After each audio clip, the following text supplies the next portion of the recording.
Before the gods descended, this world already had 7 special beings. They were the legendary Endless Family. Each member of the Endless Family had their own duties. They rarely communicated with each other and weren't very close. Dream had been imprisoned by humans for over 100 years. His brothers and sisters all knew about this, but none of them came to rescue him. Now that Dream had regained his freedom, he wanted to retrieve the 3 artifacts that belonged to him and were stolen by humans, but he didn't know where they were. His last remaining servant told him, "Your brothers, Destiny and Desire, should know their whereabouts," but Dream didn't want to seek them out. He thought of the 3 fates who weren't blood relatives. These 3 sisters weren't easy to deal with, and their demands were very high. To prepare gifts, Dream had to restore some of his power first. He found the last creature living in the dream realm that he had created, a small dragon. Although the little dragon couldn't speak, it was willing to sacrifice itself for Dream, and gave its weak power back to Dream. Afterwards, Dream entered people's dreams. He discovered this realm hadn't been organized for 100 years. It had become dangerous and chaotic. Dream found from a Cambodian farmer's dream. He found a crossroad symbolizing fate. Then in a Japanese movie fan's dream, he found a gallows from a British horror film. Finally, he found what the 3 fates wanted most, a serpent symbolizing rebirth. It represented life, death, and rebirth. When the 3 fates appeared before Dream, they were like ghostly shadows. Dream first gave them the serpent, then asked 3 questions, asking where the sand pouch, helmet, and ruby were located. The 3 fates answered that the sand pouch was in the mortal world, in the hands of an exorcist named Constantine. The helmet was in the underworld, in the hands of a demon, and the ruby was given by a mother to her son. After speaking, the 3 sisters vanished.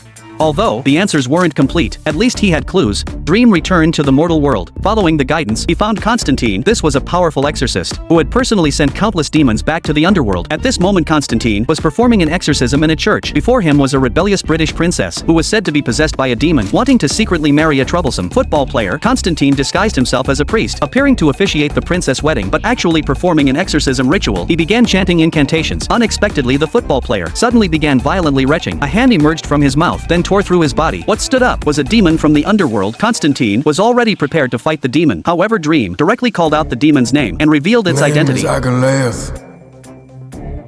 Without your helm, Lord Morpheus. Dream wanted to make a deal with the demon, asking who had taken his helmet. Unexpectedly, Constantine acted swiftly, immediately using incantations to send the demon back to the underworld. That's right, a demon's greatest weakness is its name. Under normal circumstances, it must never be spoken. Dream watched the deal fall through, feeling somewhat disappointed. Constantine looked at Dream, wasn't interested in him, and immediately left. For Dream, approaching a human couldn't be easier, as long as they dream. That night, Dream entered Constantine's dreams, and saw clearly his inner demons. It turned out, Constantine was tormented by nightmares every night. Those nightmares were about years ago, when during an exorcism, he accidentally sent a girl to the underworld. When he woke up, he saw Dream. Finally understanding, this pale man wouldn't be easily shaken off. Dream saw in his room many things he couldn't bear to throw away. It seemed that although Constantine was lonely, he was very nostalgic for the past. Constantine told the truth. He had indeed once taken Dream's sand pouch, but he had left it at an old friend's house. That person had been the most important to him, but out of fear, he had stubbornly abandoned them. They went to this friend's house. Constantine wouldn't let Dream follow, and went in alone. He met his old friend. During their conversation,